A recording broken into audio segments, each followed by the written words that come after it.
Seguin Island Lighthouse.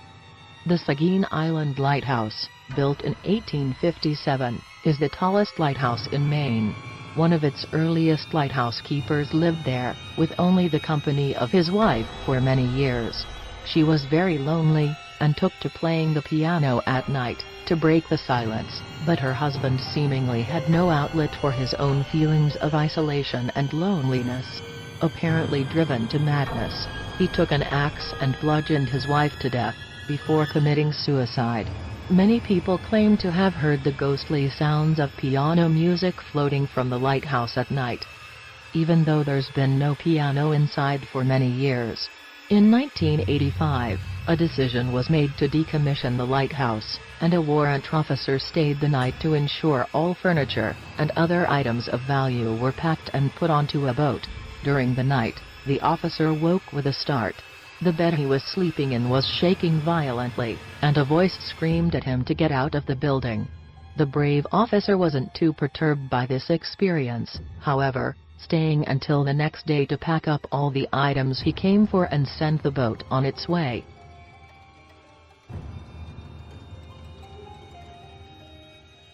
Gibraltar Point Lighthouse. According to legend, Gibraltar Point lighthouse keeper J.P. Ridden Muller's refusal to share a second drink of whiskey with a group of rowdy troops led to a fight. After the fight was over, Muller vanished, presumed dead, and never to be seen again. If several ghostly legends are to be believed, however, Muller can indeed still be seen at the lighthouse and surrounding island. Another version of the story states that the drink of choice was beer. According to this version, Muller and 2 or 3 soldiers were having a good round of drinking, when Muller suddenly decided that enough was enough. He refused to let them have any more alcohol, leading to a fierce fight, after which Muller was buried near the water on the island. Some people have reported spotting a lonely transparent figure, aimlessly drifting around the island and lighthouse, while others have heard moaning amid the drifts of thick mist that hang over the island.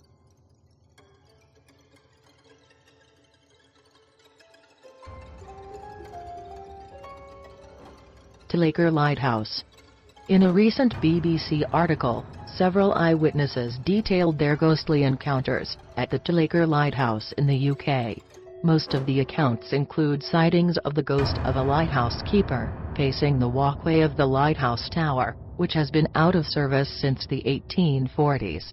Several also reported feeling ill after visiting the lower part of the lighthouse. One visitor describes a trip with her husband to Tillacre Beach a few years prior. There, the couple spied a lighthouse keeper wearing an old-fashioned hat and uniform at the very top of the Tillacre Lighthouse. Though she insists the lighthouse was locked up tight, making it impossible for any human figure to be inside of it, both she and her husband spotted the figure from totally different vantage points.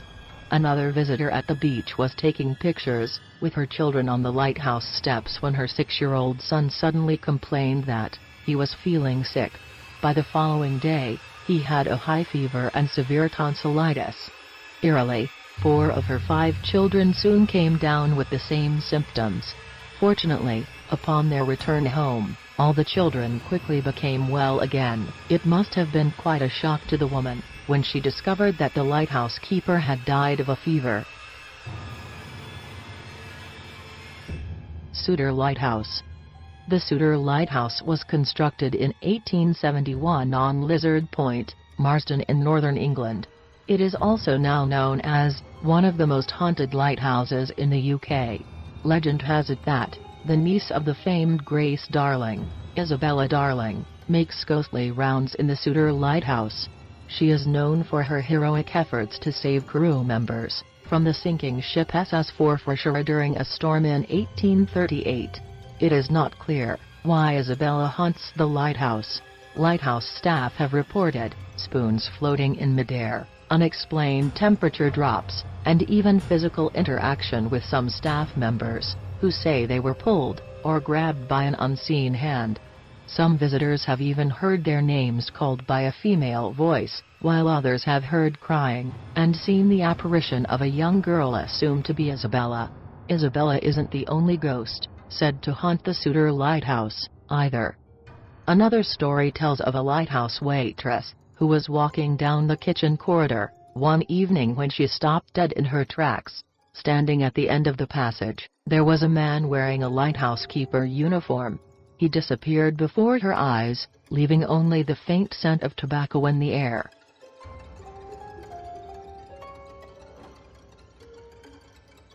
Boone Island Lighthouse.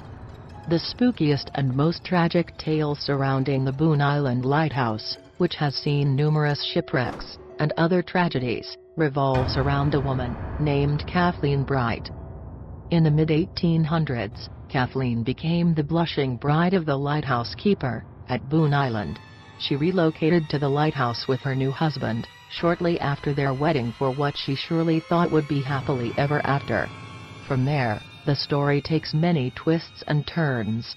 Many stories are heard behind the incident. One version states that the keeper drowned after he fell from the rocks. While trying to tie up the island's boat, Kathleen pulled him from the water and dragged him all the way back to the lighthouse, where she left his lifeless body at the bottom of the staircase. She proceeded to tend to the light for 5 days without eating or sleeping. She was sitting on the bottom step, holding her husband's dead body. She was taken away to be cared for by the locals, but she died shortly thereafter. The spirit of Kathleen Bright has allegedly been seen by scores of local fishermen and lighthouse visitors, who have reported a white apparition of a sad young woman.